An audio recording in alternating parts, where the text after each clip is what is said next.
The idea of honor flight was started, and if I didn't mention it to you before, Earl Morris was retired Air Force and he was a physician's assistant. And back in 2004, when they got the memorial finally completed and dedicated to our World War II veterans, he and a couple other guys were private pilots, and they took a number of veterans as private pilots to the memorial, and Honor Flight got going, and Earl was our first president of Honor Flight. This organization, over at the end of last year, 2012, has brought back over 90,000 veterans because we're losing too many of our World War II guys. We're probably nothing, I'm not going to get into numbers, but I will tell you the numbers, anywhere from 600 to 1,000 per day in the United States of our World War II veterans, and pretty soon they're going to be gone. We do it because we are indebted to all you veterans, because we live in a free society here. It is my honor to be here tonight. It's my pleasure. You are indeed our heroes too often. We want to celebrate heroes that are on TV. Now, I don't know about many of your stories, but these are the sorts of things that we're capturing on tape and giving to the Library of Congress, that your stories might live as a part of a larger history. God bless you. Official name is Charles Robert Kemble, but I've always gone by Bob, and still do. I graduated from high school in 1943, enlisted in the Army Reserve, then went into the Army, and went overseas as a PFC, or private, I guess, still, infantry replacement. The 82nd Airborne Group had came to meet the ship in Liverpool, asking for volunteers to fill the ranks of that have been depleted in the Normandy jump. So I joined the 82nd, took my jump training near Leicester, England, a hurry-up 2-week intensified thing. We did make our 6 jumps and all that sort of thing. The first engagement I took part in was called Market Garden. That was the attempt to flank the Siegfried Line and the two American divisions, 101st, 82nd, and the British Red Devils, as we called them. And there were 3 bridges, and 101st took the closest one, we took the middle one, and the British Red Devils went up to Arnhem and that's what you see in that movie called The Bridge Too Far, and all of that failed. Came back, joined the division again. We ended up in the barracks of the old Maginot Line, waiting, we thought, because we were one of two major airborne units, to jump across the Rhine in the early spring. Then something interrupted that, called the bulge, and about 3 days later, we were in a defensive position, and I was digging in, and a runner came up to me and said, "Are you Kemble?" And I said, "Yeah." And he said, "They want you at the battalion message center." And I thought, oh my goodness, my father died recently, and it took 10 days for me to find that out.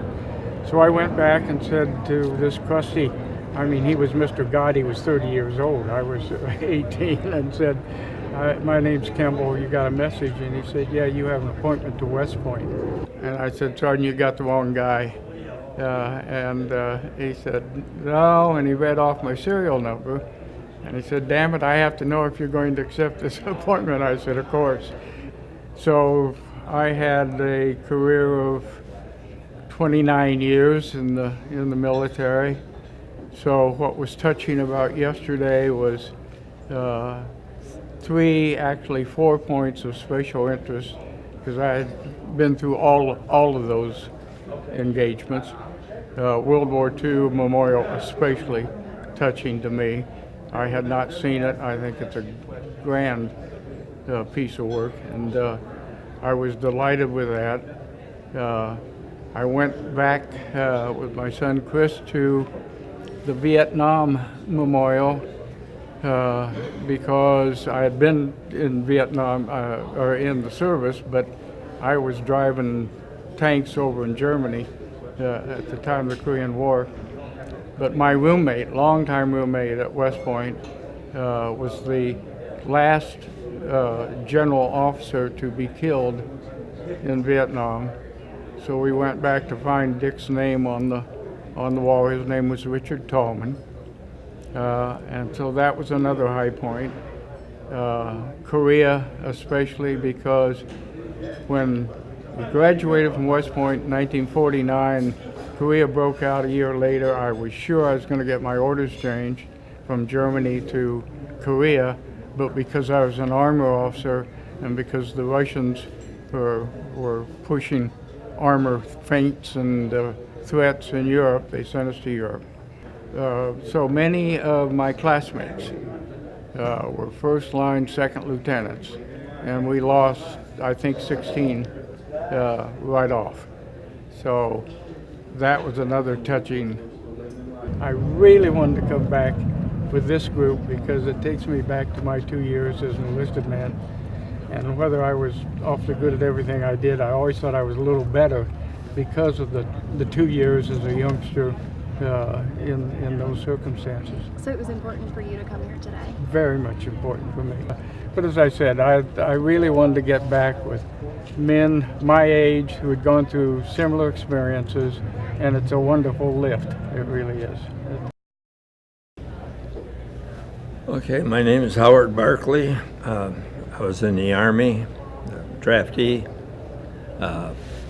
52, 53, and basically the calendar year of 53 I was in Korea, in the 36th Engineers, and the good news on that, I was in the headquarters company, so we were far enough back we weren't getting shot at, and far enough north that we didn't have any civilians. But during my period there, and I'm not going to give you war stories here, during my period in Korea, I would periodically get down to Seoul, and it was Hicksville, except a very large Hicksville. I mean, it was dirt poor, didn't have roads, sewers, occasional light bulb, and that was about it. And that's my memory of Seoul.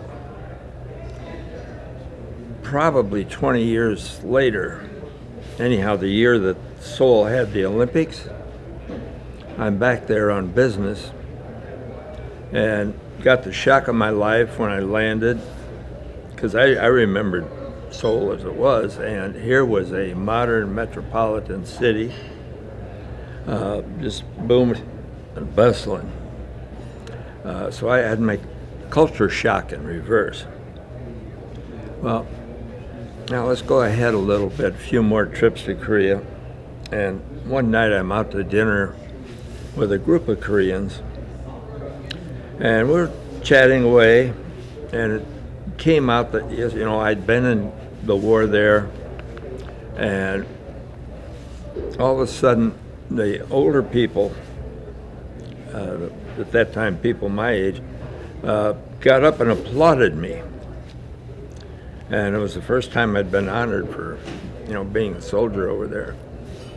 But the thing that blew my mind was, and then I realized that they were like, the young people were like you are.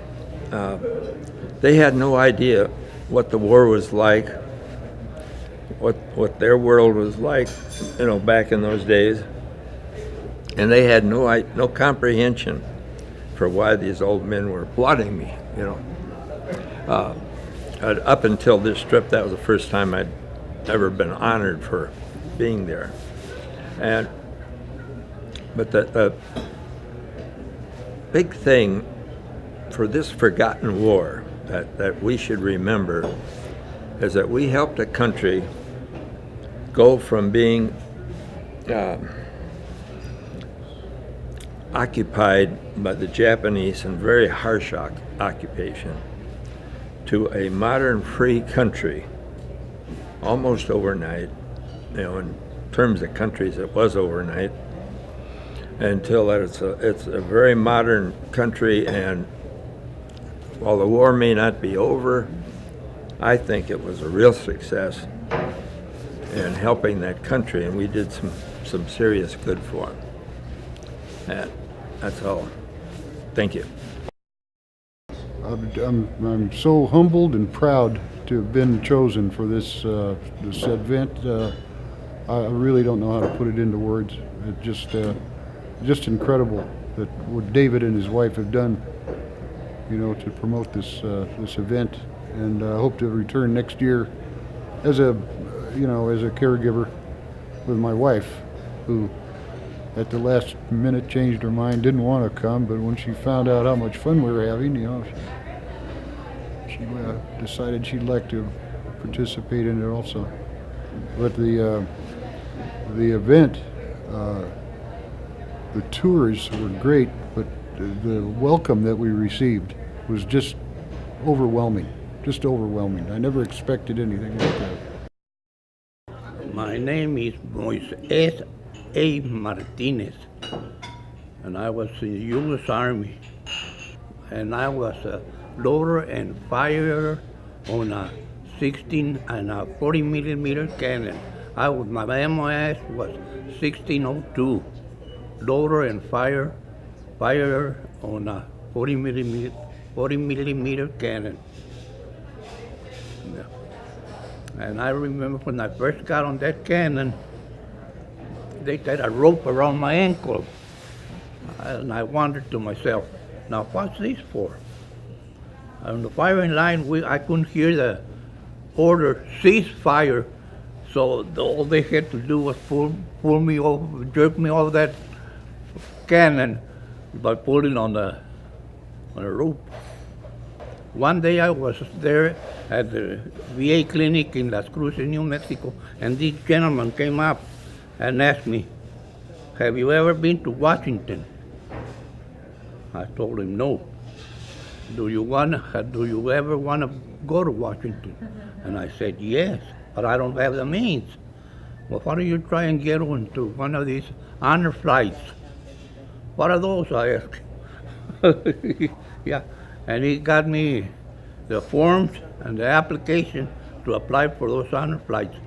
And I want to thank each and every one of my comrades, because I had a good time. I really did have a good time, and I met a lot of new friends.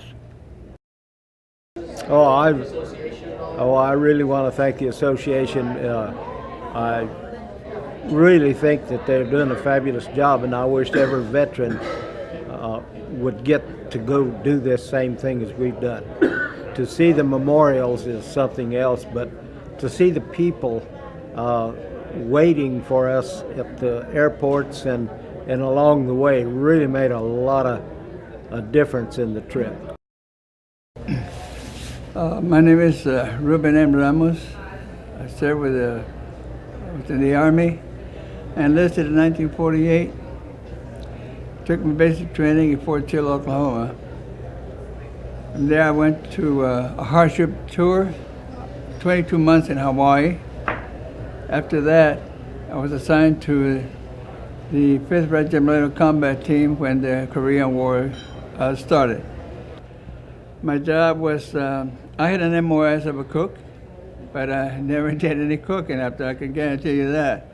My job was to take ammo, water, and chow to the front lines. You know, last night I was saying something about the youth. I was very touched by them. I was very happy to see the youth of America coming out and say hi to the veterans. It was really something. It shows that sometimes we don't give enough credit to a youth, but they're just as American as anybody else. They are beautiful, and I want to thank them with the bottom of my heart. They're beautiful children. But just before I left the house, my wife said, when she learned about the shutdown, you know, she said, well, probably you won't be able to see the memorial. But then she said, it's okay, if you don't see the memorial, maybe at least you have take a trip. When we got here, I saw some people that had a green T-shirt, and it says, "On a flight." They were from the Iowa, I believe, the state of Iowa. They were, and they said ground crew.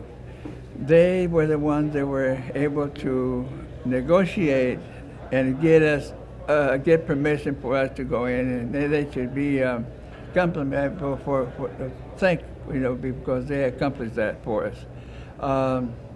It meant a great deal to us because I was very impressed with the memorials. I hope that every veteran that served would be able to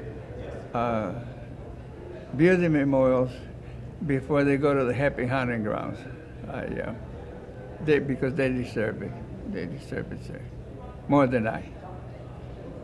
And hopefully we can go out and get some more veterans that have not heard about this, get them interested in it, and for them to see their memorial, but they deserve it. My name is Ted Coson. I'm originally from Pennsylvania. I joined the service when I was 18, when I had a letter from President Roosevelt. He says, "Greetings, the country needs you." So I spent most of my time in the South Pacific, started off in Guadalcanal, Bougainville, Philippines, finally went to Japan. I carried a flamethrower in Bougainville. It still bothers me to this day that I burned a human being, but I had no choice. I was wounded in the Philippines, along the beach. I was the first guy to get hit. I crawled in the sand with shots picking up all over me, and I laid behind a rock to take some cover. The rock was about as big as a basketball. That's the only cover I had. Well, my name is Manuel, but the nickname is Manny Lorenco. And I'm from Rio Rancho, New Mexico, making me a northern fighter. I served in World War II, 17 years of age until almost 20. I served aboard the USS Missouri from the time she laid its keel to the time she came back from its surrender. The ship was surrendered on September 1st, 1945, ending the World War II in the Pacific. So you actually witnessed the signing? Yes, sir, I did. I witnessed the entire thing. After it was over, they had put a plaque on the exact spot of where that surrender was from a table we took from the cafeteria, put a green cloth on it, and that was it. The main thing is I'm here for, sir, is I'd like to be able to thank southern New Mexico people for inviting this northern New Mexico people to be the first honor flight. It was the greatest thing that could have happened to me. because I relived history, and it was all done through you people. So I can't thank you enough for that.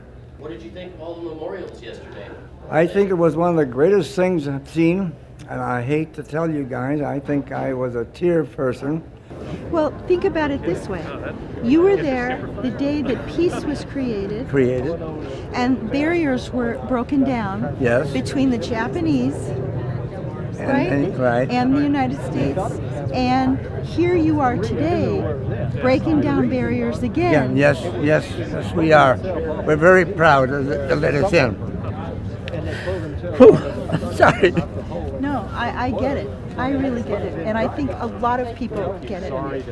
I couldn't stop it because it felt so good to see these people wanting to honor us, and then somebody trying to prevent us from going to see this beautiful memorial, which we got to see now. World War II Memorial, Korean Memorial, and so forth. What are your thoughts on them putting up the blockade?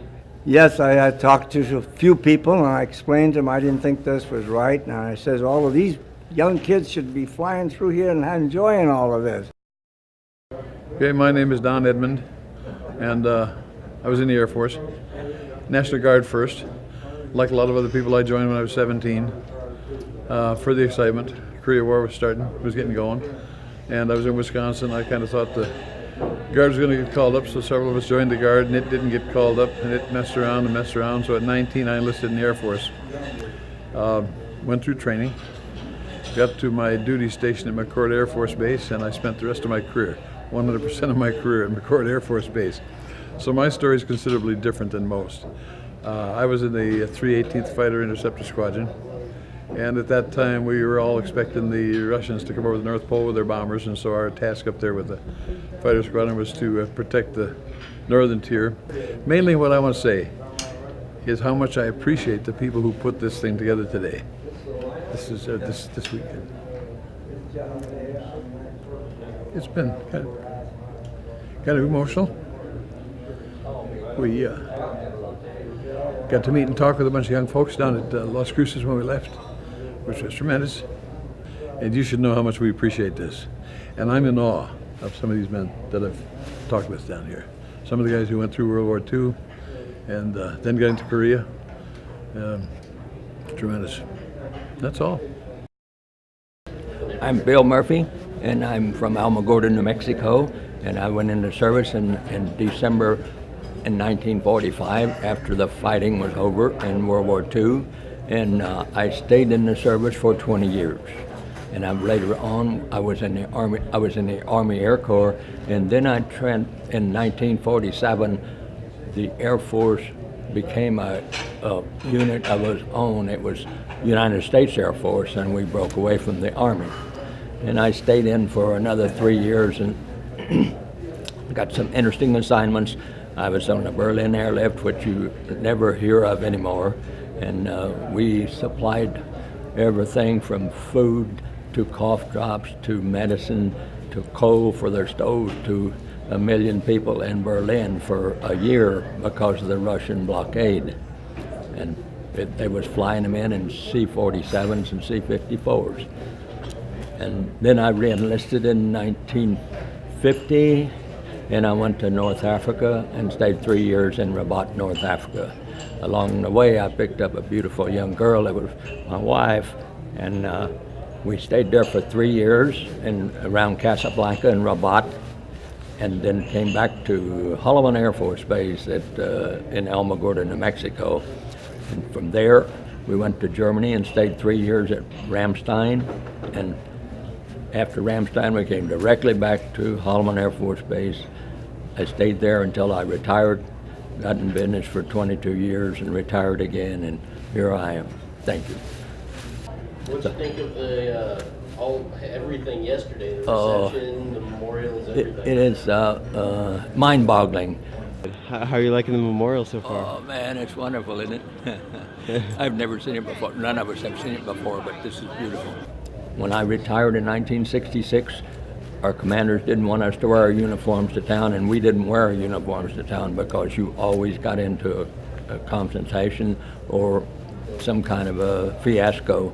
So we didn't wear uniforms to town. And these people have been, it was just amazing when we landed and they had the water spout shooting over the airplane that they landed, and then 300 people was all applauding.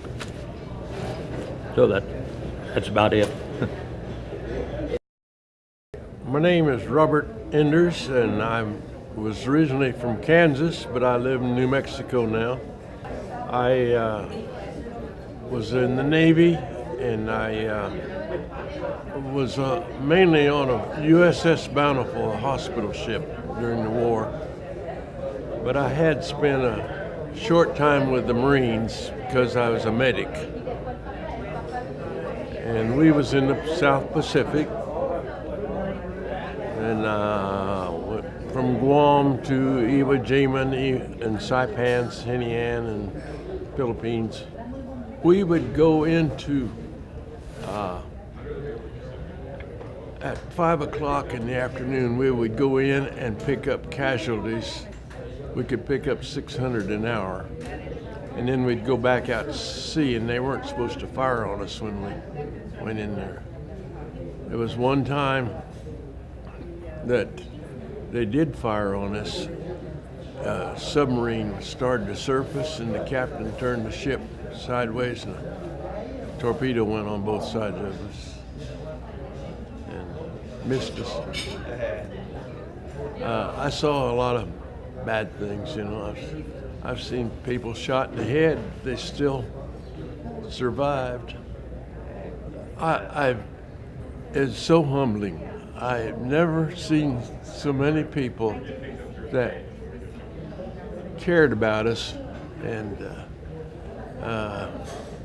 come to all the places and clapped, and there was even 2 women kissed me.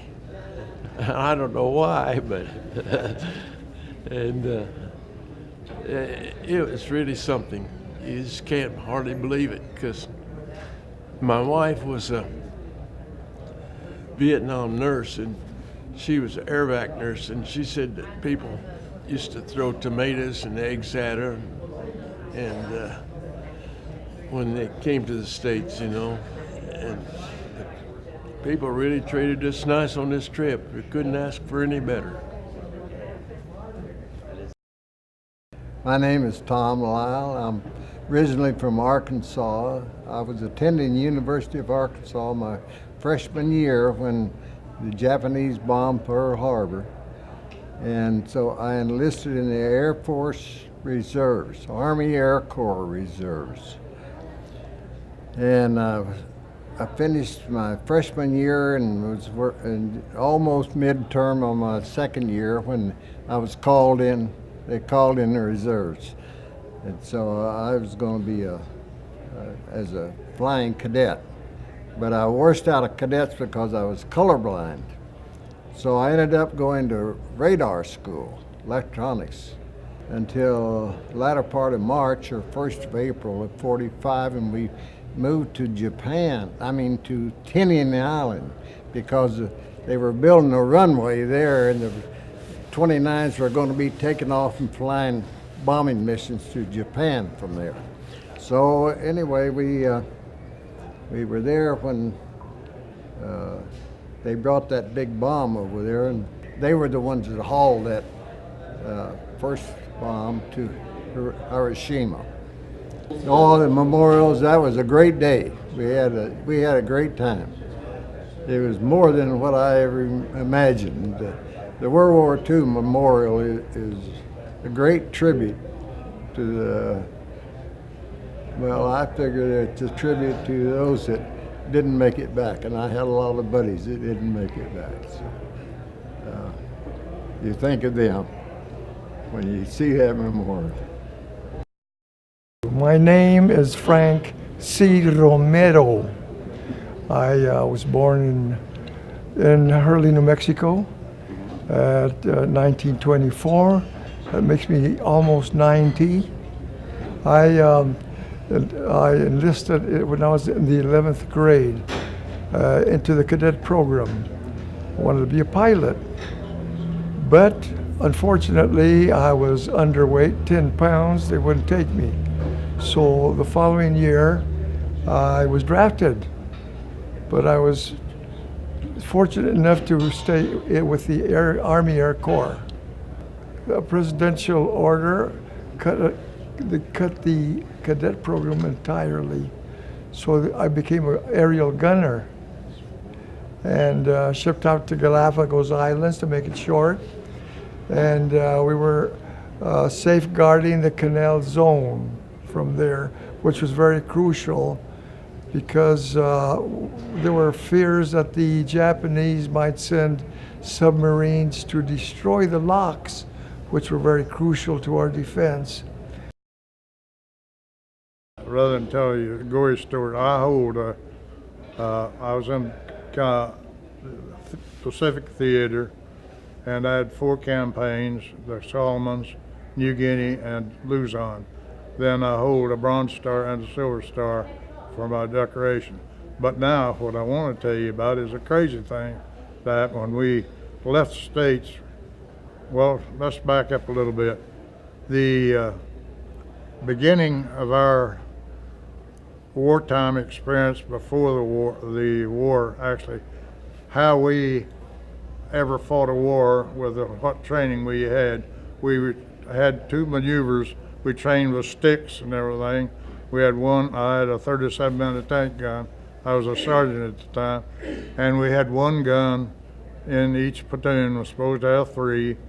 And so we played war while they sat back and punched pins on the map and everything. So you've heard the old say, hurry up and wait. Okay, we'd drive like a bunch of idiots for maybe 10, 20, 30 miles.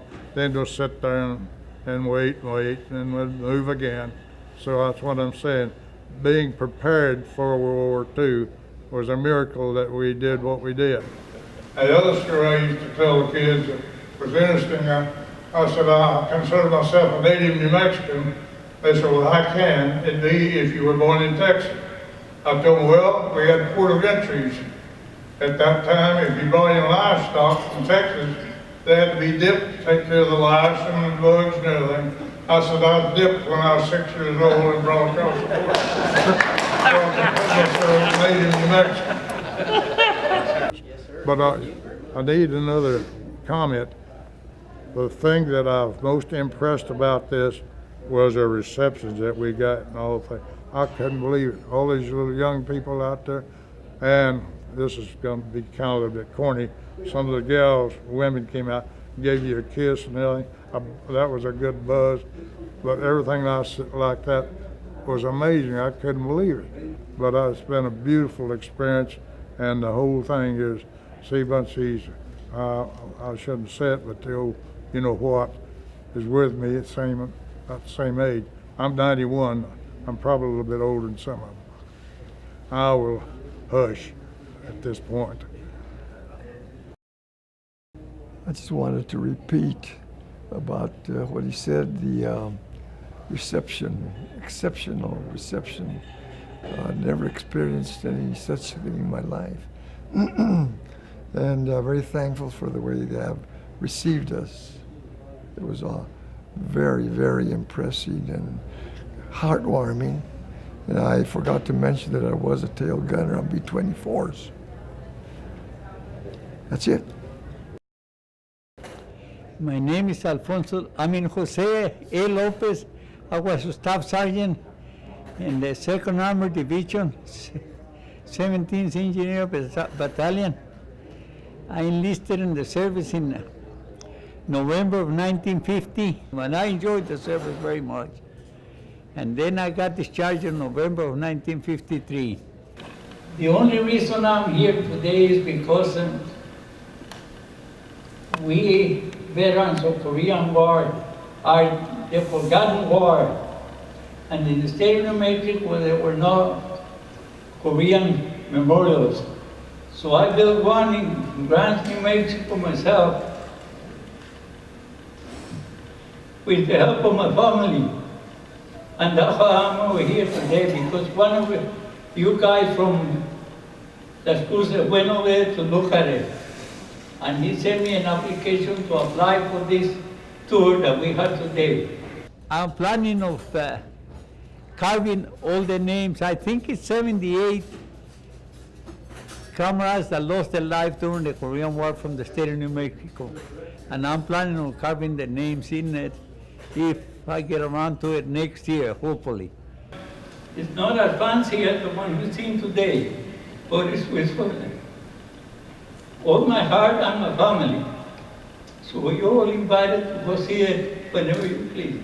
And like he was saying a while ago that we share, all veterans should share whatever we saw veterans. And I'm sharing that with everybody. And I have a lot of visitors that because I live on the road, you know, that a lot of tourists go through it and they stop by and see it and they congratulate us, you know. And right now it's not the, they call it forgotten war anymore.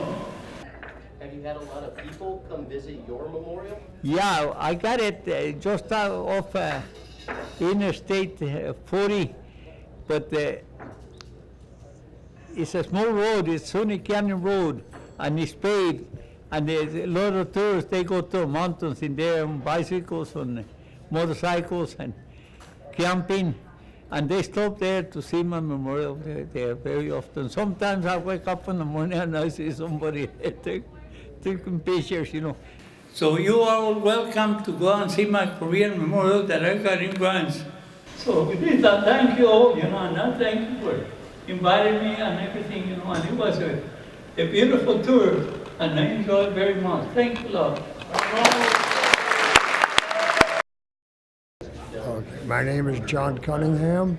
How did you feel about going to see all the memorials? Well, of course, it was fascinating. I had seen the Iwo Jima one, and I had seen the Vietnam Wall before on a trip here, but I hadn't seen World War II North Korea because they weren't built yet. And the World War II obviously is a fantastic sight to see, but what impressed me a lot was the Korean one because I'd seen pictures of it, and it didn't impress me much. But when you go and actually see it, it's much more impressive just looking at the faces and the equipment and the different stances and all that. I quite like that. What do you think about this organization? What do you think about Hunter Flight? I think it's a sensational idea. I'm impressed with everybody that's worked on it. The efficiency has been impressive to me. And also, I'd just say a word about the group. We're really diverse, you know, everybody's a veteran one way or another, but experiences are very diverse, and where they've gone after the military has been very diverse, and yet everybody's been very congenial. I have not heard anybody be grumpy or crossword. I'm impressed with the whole thing.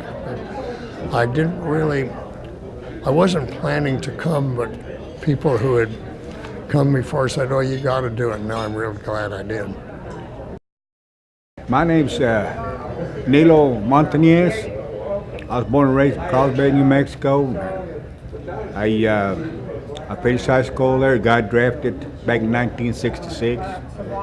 Went to Fort Bliss, Texas, took my basic training out there.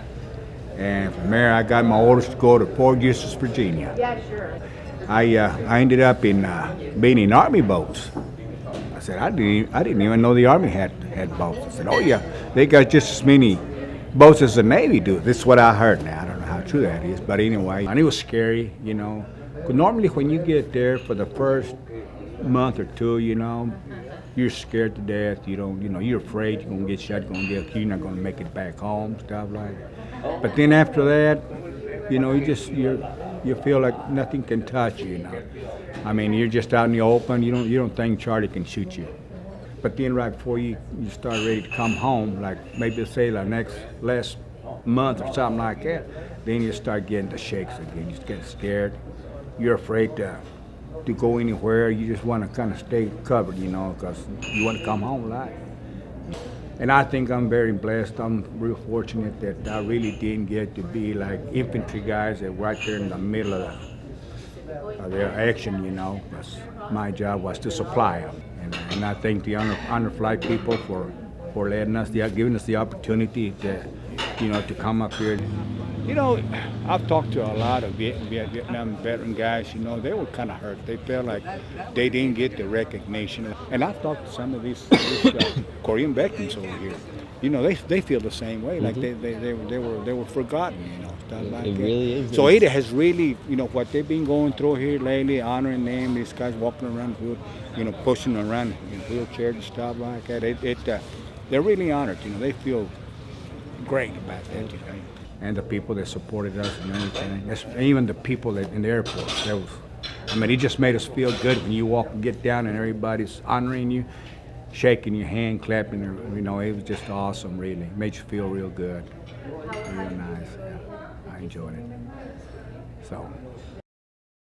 My name is Manuel A. Martinez. I was a paratrooper with the 82nd Airborne Division. I went into the service in 1948 and volunteered to be a paratrooper in the same year. Took the jump school at Fort Benning, Georgia. Jump school was very, very hard. They trained us and ran us. We forgot how to walk. All we had to do was run. The only time that the United States has been without a war is between 1945 and 1950, when the Korean conflict started. And from then on, there's one war after the other one. So many people are losing their lives, young guys that should be alive. But that's why this nation is the greatest nation in the world. Oh, Carl Cox, come from Iowa, served 5.5 years. I was in Korea. Done everything I was told. A couple of things I wasn't told not to do. You know. The main thing I want to say here is that I'm thankful to the honor flight to get to see all this. I've been through here I don't know how many times. I've never seen any of it. I'm really thankful that they brought me back here. What was your role in the Korean War? Soldier. The only thing, I was just a kid, the only thing that ever bothered me in Korea was you'd see these kids, some of them about that high and some that high, nobody to take care of them, nobody to feed them, and some of them were missing limbs. That bothered me. That was the only thing that bothered me. You know. But anyway, like I say, what I really want to do is thank Honor Flight for bringing me back here. Do you have any stories at all from your time in Korea? Any fun stories, times with friends, anything enjoyable you'd like to share with us about it? No. No, not really? No.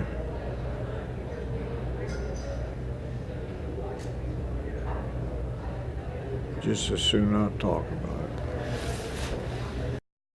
it. James R. Kaufman from Pennsylvania. Was in the Army. I went to basic training, 101st Airborne.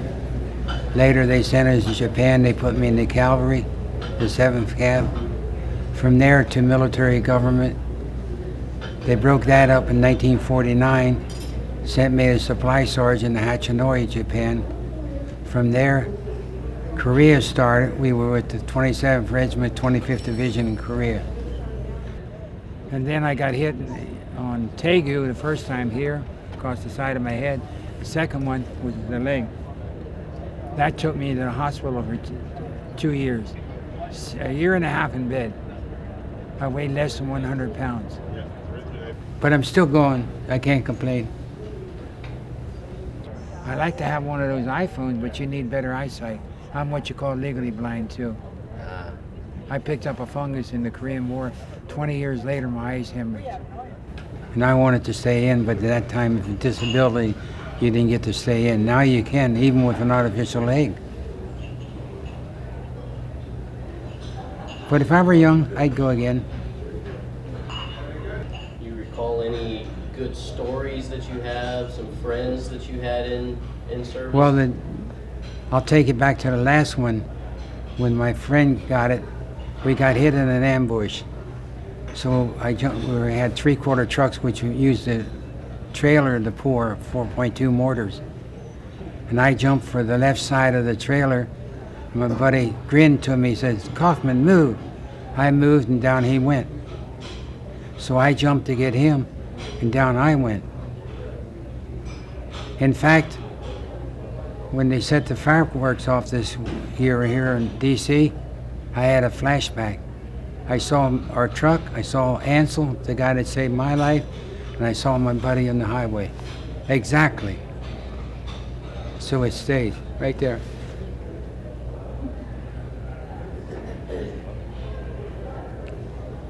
And then I still get quite a bit. A lot of times I'll wake up the wife, I'll be screaming. But that was the closest flashback I had, showing identical everything.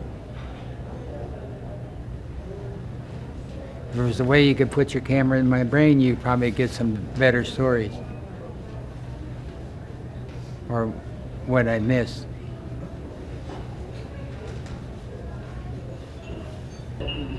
How did you feel having all those people being there just to see you specifically?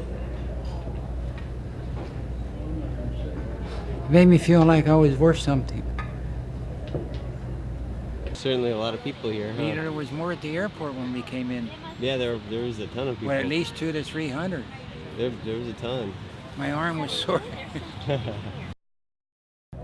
Prospero Chavez, Albuquerque, New Mexico.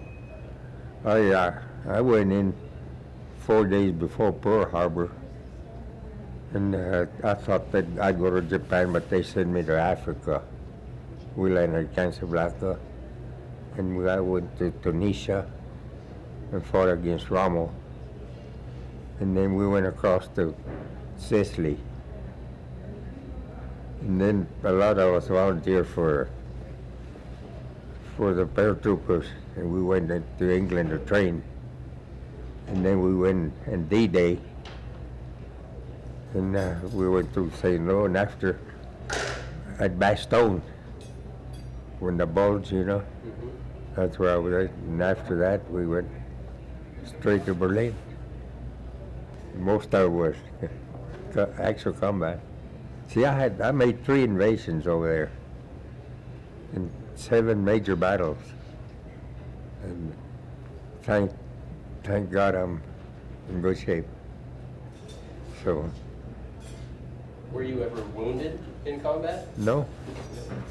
I could hide a little better than the other ones. They told us in Bastogne to save a bullet, you know, for ourselves. So if they capture you, they'd kill you anyway. I said, hell, I'll take another crowd before I kill myself. That was the day after Christmas. Old Patton showed up over there. And I could have kissed this Fanny from here to Memphis. No, I was scared. I don't deny it. But the Lord's been good to me. Got me through all of this, and I'm still here. Have a good family. I enjoy it. Well, I enjoy what they're doing for us right here tonight. I really want to thank these people, and you guys too. Thank you. What'd you think of the memorials yesterday? Oh, I enjoyed that more than anything else. I slept good last night. I wasn't scared at all of D-Day, but you should have noticed the next day.